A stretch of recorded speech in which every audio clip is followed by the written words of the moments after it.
大家好，今日係2025年嘅2月9日，尋日星期六咧2月8日咧，倫敦有一個大型嘅集會，主辦單位話咧有超過4000人咧係參加，咁呢個4000人參加嘅目的係咩咧？就係要反對呢個中國超級大使館咧落戶倫敦東部呢個 Tower Bridge 附近嘅皇家造幣廠舊址喎。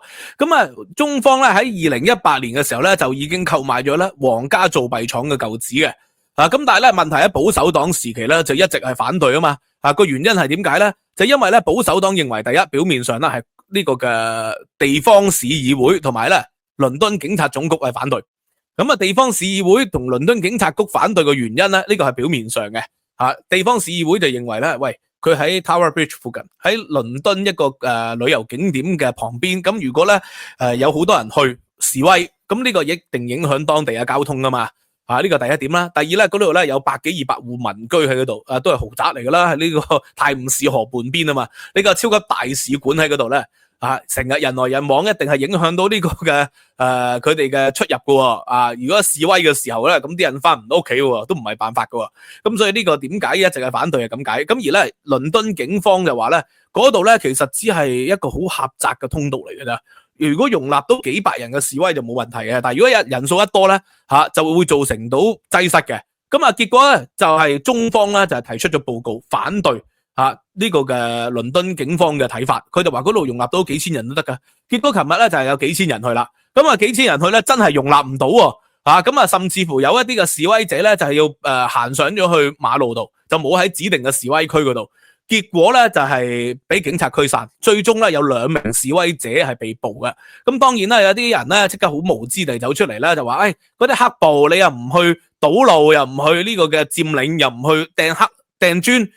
啲黑暴嚟咗英國之後變咗鵪鶉，嗰啲人講啲好無知嘅。第一，呢個世界咧，我哋而家嘅文明其實都係咧我哋嘅前人咧，無數人咧係抗爭得嚟嘅。如果冇抗爭運動嘅話咧，今天咧你哋仲係削髮留辮，而共產黨嘅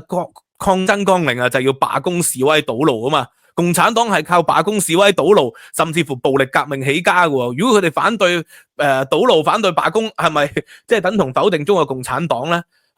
第三咧就話點解佢哋嚟到英國唔繼續掟磚啊？咁咧喺韓國咧，全斗煥時期咪有光州事件咧，啲學生掟燃油彈、掟磚、暴力衝擊台灣咧兩蔣時期、戒嚴時期都係咁樣嘅。關鍵就係咧嗰個政權咧係咪一個合法政權？咩叫合法政權咧？就係有冇人民授權嘅，有冇選舉嘅。如果咧呢個政權咧係冇人民授權，好似全斗煥咁，佢係透過咧呢個12/12雙12政變咧係奪得權力噶嘛。咁啲人咪話你係非法政權嚟嘅，咁咪用暴力去抗爭咯。但係如果個政府係一個合法政府，好似美國咁，好似英國咁係合法政府嚟，如果佢個選舉係不滿嘅話咧，你就唔可以咧就係咩佔領國會山莊或者係堵路嘅，你最多可以咧透過法院去控告去上訴。如果你好不滿，你咪等4年咯，4年後咪大選咯。你就唔應該咧喺合法嘅選舉底下咧係進行非法抗爭，除非有足夠嘅證據，聯合國或者其他嘅組織指控咗個選舉係舞弊嘅，證實咗嘅，咁你就用非法嘅方法啦。呢個都係可以合乎違法抗命嘅一個原則。否則嘅話咧，就應該係都會嚴懲嚴懲係唔會放過嘅喎。咁所以咧，有啲人係完全唔明白呢啲道理啊嘛，淨係嗰啲黑暴呢個小黃人，咁佢哋係冇邏輯嘅無知嘅。咁但係今日我想詳細講咧呢個中國公使館，大清嘅時候叫中國公使館，如今咧就叫做中國大使館嘅前世今生。呢個中國公使館咧，100幾年前咧就已經喺馬利波恩咧 Marylebone 附近咧一個叫做波特蘭廣場個地方度咧係有一個中國公使館嘅。當年孫中山咧就喺大英博物館後邊咧一個嘅民居嗰度住，然後咧就係被綁架到去咧呢個嘅中國公使館。到底咧孫中山係點樣被綁架？係自己行入去俾人認得？有啲人就話咧佢係行入去嘅時候咧就冒認係其他人。去同人哋傾閒偈嘅啫，後來咧就露咗隻標出嚟，隻標寫住自己係孫中山，結果就俾人綁架。無論點都好啦，100幾年前咧，中國公使館已經係清朝嘅間諜活動嘅地方嚟，喺嗰度就進行間諜活動。但係問題就唔夠用啊嘛，呢個地方就好細嘅。佢而家咧，如果你去攞護照嗰啲咧，都要入去啦，香港人啊都要入去攞特區護照啦，佢都要喺隔離咧再租借其他地方去擴建佢嘅中國大使館，因為實在唔夠用啦，所以喺2018年嘅時候咧，佢哋就買咗皇家造幣廠嘅舊址。呢個皇家造幣廠嘅舊址咧，就喺泰晤士河畔附近然後咧喺呢個嘅Tower of London 嘅後邊喺 Tower Hill 嗰度，地點咧非常之好。咁啊，第一就係地鐵站旁邊同一條街嘅啫。第二咧就係對出就係個碼頭啦。咁附近咧都有好多嘅歷史旅遊景點。咁所以點解會興建喺呢一度咧？咁第一就地方大好多，第二地方靚好多啊！裏邊咧就可以容納到咧數以百名啦呢個嘅公使館啊，以前叫公使館，而家叫大使館嘅人員，以及咧嗰啲外交人員同埋咧相關嘅人咧喺嗰裏邊咧活動喎。咁所以要搬嚟呢度就咁解啦。咁所以2018年咁，但係問題佢提出啫，保守黨政府多年嚟一直係否決咗呢個計劃。咁否決計劃咧表面上就係話呢個嘅地方市議會唔同意，同埋咧倫敦警察總局唔同意。點解地方市議會會唔同意咧？地方市議會認為喂，你喺嗰度呢個係旅遊景點呢個 Tower of London， 第一就會有好多遊客嘅。如果咧嗰啲大型嘅日子咧有堵路示威嘅話咧，喂就會咧影響到遊客嘅活動。第二，嗰度附近有100幾200戶民居，喂喺嗰度住都係豪宅嚟嘅。喺泰晤士河畔邊，喺呢個嘅歷史古蹟側邊，嗰啲係以千萬計嘅豪宅嚟噶千萬計嘅豪宅，唔係講完磅啊。咁所以嗰啲豪宅咧，喂你喺嗰度咧搞大型活動咧，佢哋翻唔到屋企嘅，呢個一定係影響到佢哋嘅生活啦。咁所以一定反對。而呢個嘅倫敦市警察局嘅反對咧，佢就認為咧，喂喺嗰度咧容納到幾百人嘅啫。其實而家目前嘅舊址咧，都係容納到100-200人示威嘅啫，根本就做唔到大型示威嘅。咁所以佢搬去新嘅地方，其實理論上會多咗幾百人可以喺度示威。咁但係問題就係喂你多幾百人示威，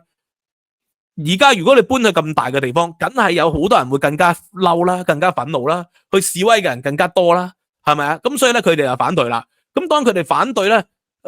本身保守黨一直係接納咗佢哋嘅意見，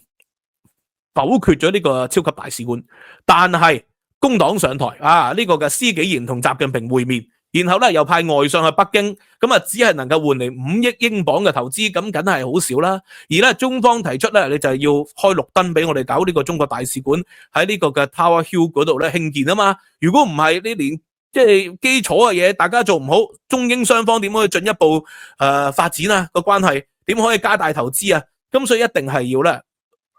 落實呢個嘅皇家造幣廠舊址興建超級大使館計劃，先能夠歡迎到咧中方，先能夠歡迎到英方嘅誠意，加大投資嘅。咁但係咧，琴日嗰個示威就有好多人去啦。咁結果有2個香港人被捕啊。但係有咁多人去嘅時期，就說明到呢個嘅中方個報告話可以容納到幾千人示威係唔得噶啦。因為喺尋日個示威咧，啲人真係冇地方行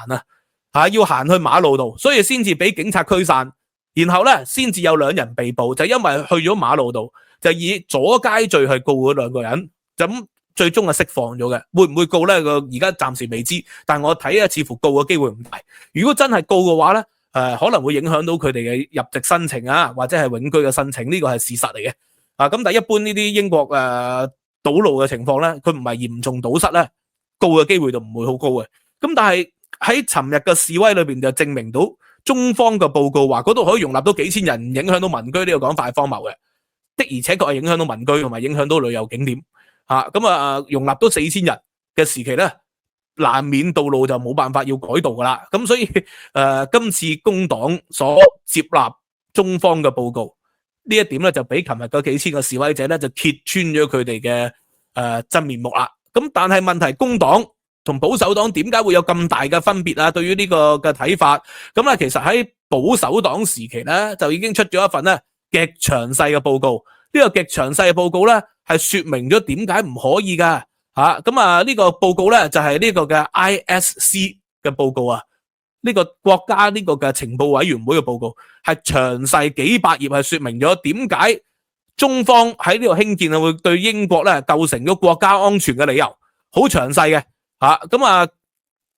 其實就係咁，因為咧中國嘅大使館咧，從來就係間諜情報活動嘅地方嚟㗎啦。呢個根據英方嘅報告嘅分析，咁所以從來係間諜情報嘅地方，但係咧中方就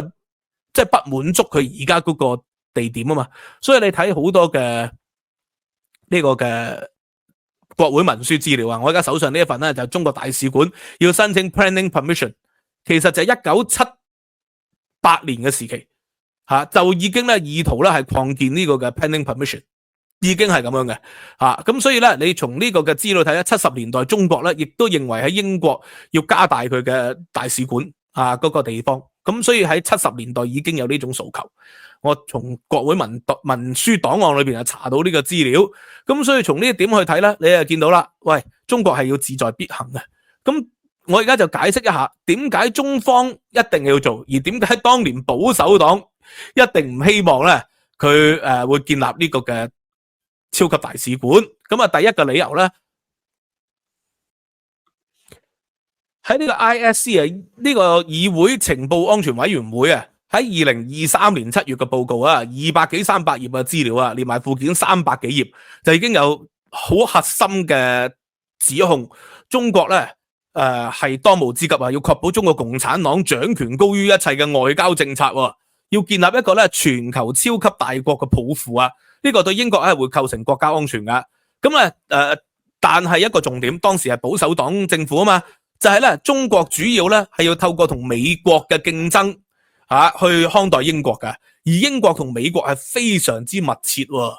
當年係英國同美國非常之密切，所以咧認為咧中方喺英國嘅領土上邊咧會對英國進行間諜情報活動咧，呢個係勢在必行嘅。咁因為保守黨咧同埋當時嘅美國政府民主黨拜登政府關係非常之密切，係即係最大嘅盟友嚟嘅。咁但係而家唔同嘛，而家工黨未上台前就已經咧派人助選，係幫助呢個嘅民主黨反對 Donald Trump 嘅。Donald Trump 上咗台之後咧，同英國嘅關係非常之緊張。所以英國政府喺工黨政府嘅立場嚟講，既然冇辦法同美國維持盟友嘅關係，梗係要拉攏中國啦，梗係要中國加大投資啦，因為美方隨時會對英國展開貿易戰、關稅戰啊嘛。美方亦都多次咧係預告會對全世界都徵稅啊嘛。咁所以喺咁嘅情況咧，英國工黨梗係要拉攏中國啦嘛。咁所以咧呢個嘅 ISC 咧，佢就話中國有全世界最大嘅情報機構有人工智能嘅情報啦，有間諜活動嘅情報啦，有統戰部門啦，收集呢個嘅個人嘅數據，利用黑客喺2017年收集到1300萬英國人嘅個人數據，即係呢個嘅黑客咧黑進咗英國嘅敏感資料，而且咧有政治干預政治干預咧就係啲捐款啦，影響咗英國嘅政客、公共政策同埋媒體。咁所以呢啲咧都係一個實際嘅影響。而家有歷史評估就係喺幾年前咧，中方咧已經喺英國咧有好多嘅間諜情報活動啦。咁已經有一啲咧係被點名指控咗係間諜或者係代理人嚟嘅咁嘅情況。然後咧仲喺 Covid 嘅時期咧，英方咧就留意到中國咧利用大量 Covid-19 嘅假新聞影響英國嘅防疫政策又話嗰啲咩喺實驗室裏邊做出嚟喺美國做出嚟又話喺澳洲傳入嚟係利用咗大量嘅假新聞咧誤導咗英方個防疫政策。呢個係 ISC 咧嗰個報告嚟噶再加上咧呢個嘅喺學術界上邊呢個學術界咧有大量統戰嘅活動，而嗰啲統戰活動係完完全全嚟自大使館嘅因為有12萬個中國留學生咧喺英國讀書，咁裏邊咧有好多都係黨員，而黨員咧就受黨嘅指揮而個黨嘅機構咧就喺公使館、大使館裏邊咁加上咧就係啲學生有一啲非黨員嘅都會經常參加呢啲聯誼活動仲有孔子學院孔子學院咧就係會影響到咧英國人嗰個學術自由因為孔子學院咧透過壓力咧逼使啲英國嘅教師同大學咧去刪改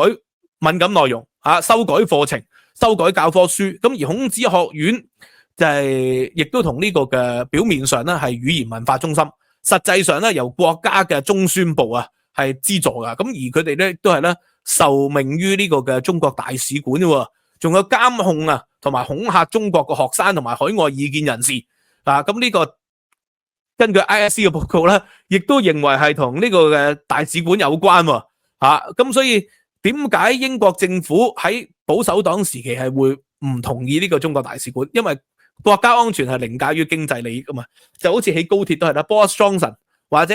後來呢個辛偉誠嘅時期，即係寧願擱置高鐵嘅計劃，都唔將高鐵交俾中國興建，就係因為佢哋覺得係呢個國家安全理由啊嘛。喺英國自己起咧，就多數起唔成，而家事實上有一半以上起唔成啦，就因為中國咧不斷會英國咧自己起就不斷超支，工人罷工啲工人咧就準時收工不特止，仲要長期可能都會請假，咁所以起極咧起唔成噶，咁你拖咧就會超標超支所以起唔成噶啦。但係中國咧就話喂，中國自己帶工人嚟，24小時開工3年起得成，但係 Boris Johnson 都係唔接受呢個嘅中方嘅建議嘛，佢哋就認為國家安全凌駕於經濟利益嘛。5G 又係華為嘅 5G 發射站，英國而家仲有好多地方鄉郊，倫敦以外嘅 5G 都收得唔好嘅。我牛津理論上係科學術重鎮啦，喂好多都收唔到 5G，4G 都收唔到喺 Oxford， 咁呢個係咪好荒謬啊？所以咧，英國咧寧願經濟落後、科技設施落後，都要維護國家安全啊嘛，就係保守黨時期嘅立場。但係工黨唔同啦，工黨認為咧經濟優先，因為而家英國咧地方政府破產，國債債台高築呢個嘅政府收入減少，稅收有加重，所以咧英國工黨政府就認為中國係解救英國而家困境其中一個有效嘅方法，